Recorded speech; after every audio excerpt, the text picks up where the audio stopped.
इस वक्त मैं सीमांचल के इलाके में हूं और सीमांचल का मतदाता क्या सोच रहा है नई पार्टी के बारे में जिसका नाम जन स्वराज है। एक बात बताएं कि नई पार्टी आई है जन स्वराज और उन लोगों को लेकर आप लोगों की क्या राय है? देखिए, उन लोगों के प्रति हम लोगों को कोई विशेष राय नहीं है। हम लोग मूल रूप से विकास को देखते हैं। जो विकास अपने बिहार में हुआ है लगातार 20 वर्षों में, हम लोग उसी को देख रहे हैं। नई पार्टियां क्या कर रही नहीं कर रही हैं उस पर हम लोग नहीं जा रहे हैं। हम लोग निश्चित तौर पे विकास को ही आगे मत करेंगे। कितना युवाओं में बता रहे हैं कि काफी युवा उसको लेकर बात करने की कोशिश कर रहा है, किस तरह से देखते हैं? देखिए, जन स्वराज का कोई जनाधार बिहार में नहीं है। युवा उनके साथ हैं एंटरटेनमेंट के लिए, न कि उनको वोट करने के लिए। बिहार में उनका जनाधार कभी नई पार्टी है। बरसाती मेढक में जब बहुत ज़्यादा बरसात हो जाने पर मेढक उबलते हैं, इस तरह का किसी तरह का कोई जनाधार उनका नहीं है युवाओं में। तो इस बार वोट उस तरह से मिलेगा नहीं जिस तरह से बात हो रही है? नहीं, वो सिर्फ वो दिखावा है उनका और कहीं कुछ नहीं है। वोटर उनके साथ नहीं है। आपको क्या लगता है किस तरीके से जन स्वराज को देखते हैं आप? देखिए, जन स्वराज का ऐसे तो हवा उड़ रहा है कि जन स्वराज बहुत बड़ी पार्टी है, ये है वो है। क्या है हकीकत अभी तक तो कुछ पता ही नहीं है।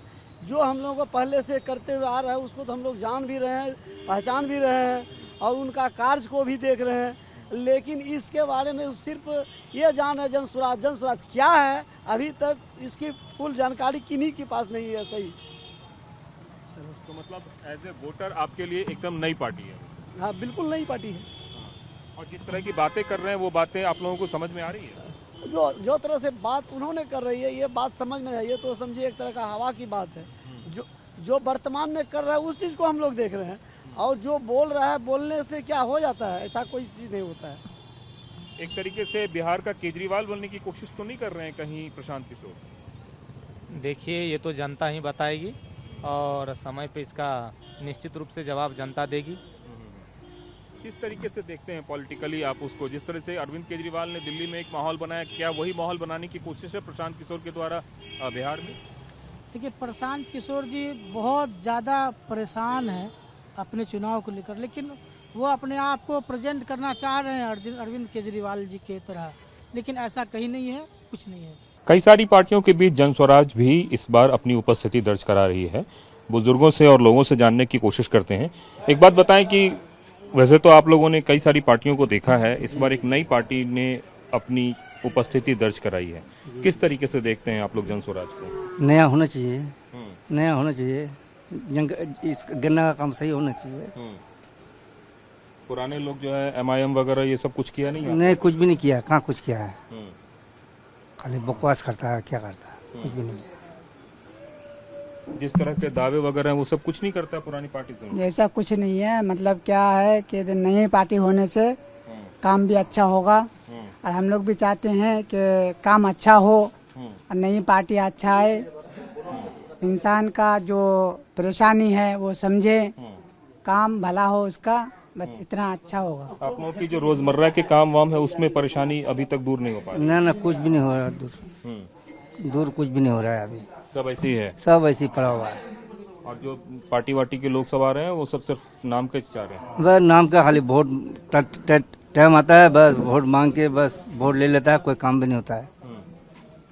बाबा, आप भी इस इलाके में रहते हैं, बुजुर्ग हैं, कई सालों से वोट कर रहे होंगे। कितनी मुश्किल है या फिर कोई काम वाम हो रहा है, सिर्फ ऐसे ही हो रहा है? क्या काम हो रहा है? कुछ भी नहीं हो रहा है।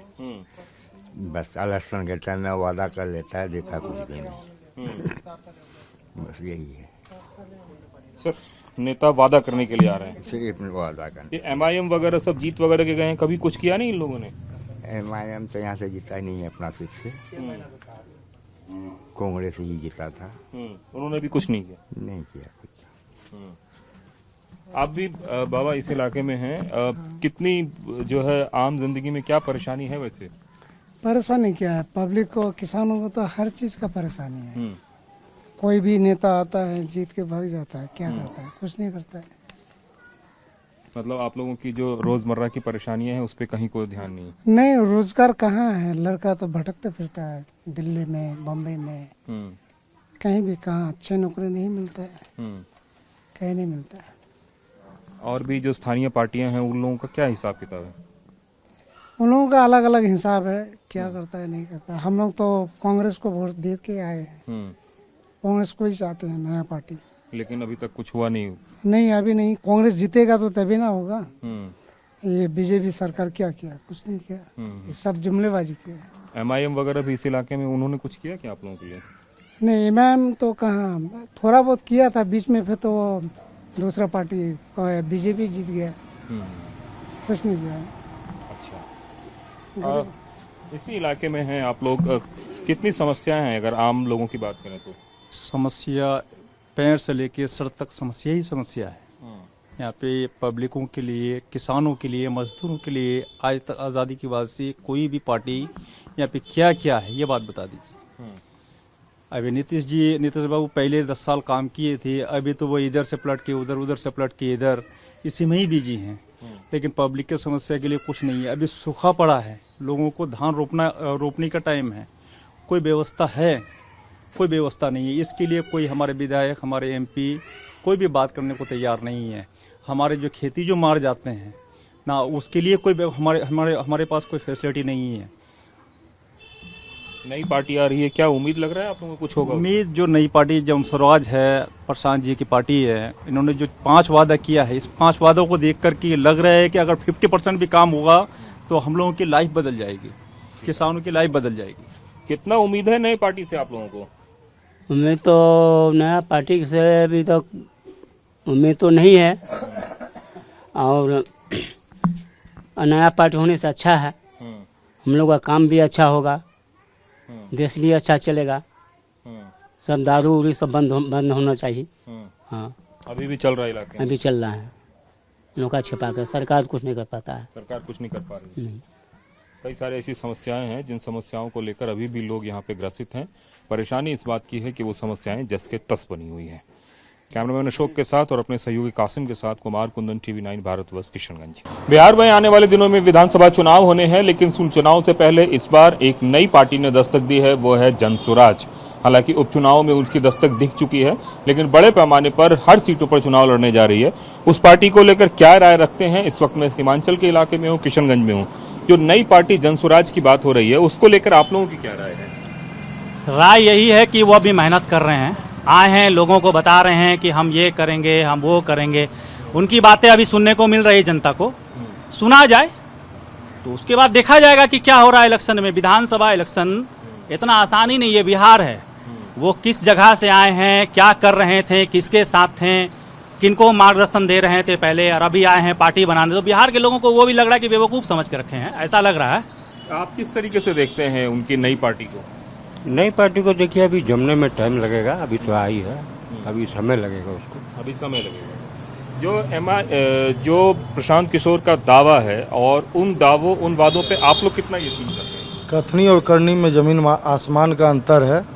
ये बात बहुत लंबी लंबी करते हैं, बात करते हैं कि बिहार को आगे बढ़ाने की, और भाजपा को भी गाली देते हैं और दूसरी तरफ लालू जी को भी गाली देने का काम करते हैं।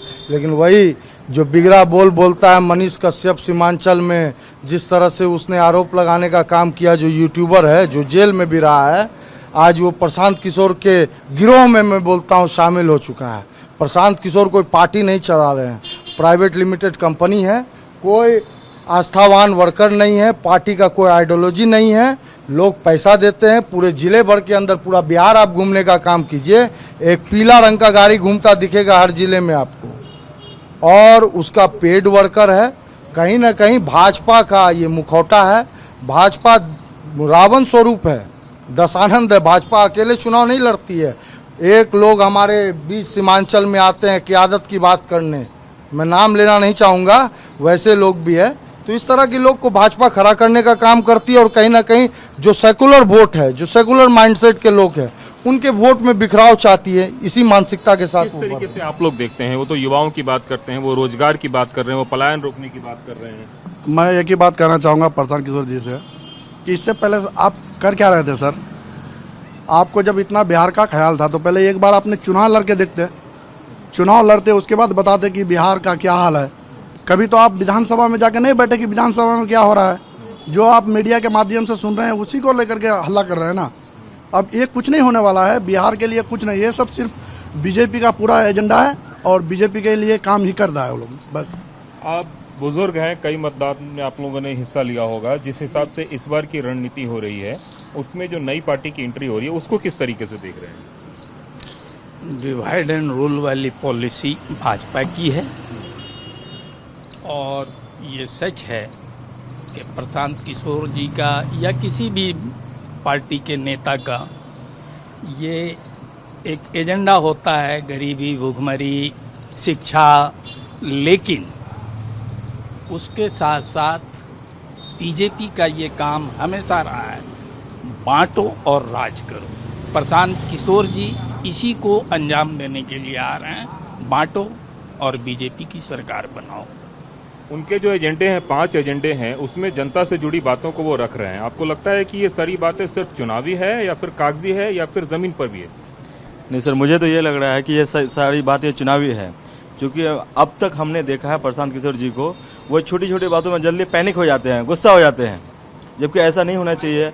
आप एक पूरा बिहार का नेता हैं और मैं तो ये कहना चाहता हूँ कि अगर सबसे पहले तो आपको विधानसभा इलेक्शन लड़ना था, आपको विधानसभा में जाना था, वहाँ के कुछ बातों को जानना था, उसके बाद आपको पूरा बिहार में अपना पार्टी बना करके लड़ना था। कभी कभी तो मुझे ये भी लगता है कि वो शायद बीजेपी का बी टीम भी है।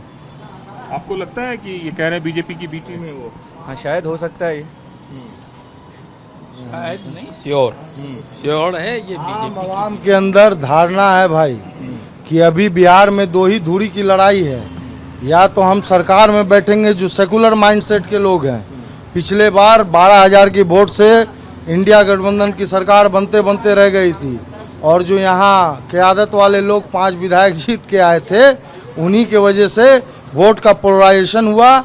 लेकिन जो आने वाला समय, ये 25 का जो चुनाव है, 20 साल से नीतीश कुमार सरकार में बैठे हुए हैं, बेलगाम अपराधी डेली हत्या हो रहा है, मर्डर हो रहा है। एनसीआरबी का डाटा उठा के देख लीजिए, पिछले 20 वर्षों में क्या हाल दुर्दशा हो गया है। 65,000 से ज़्यादा हत्या हो गया है, 1 लाख से ज़्यादा लूट का काम हुआ है, चोरी हुआ है, 25,000 से ज़्यादा रेप हुआ है।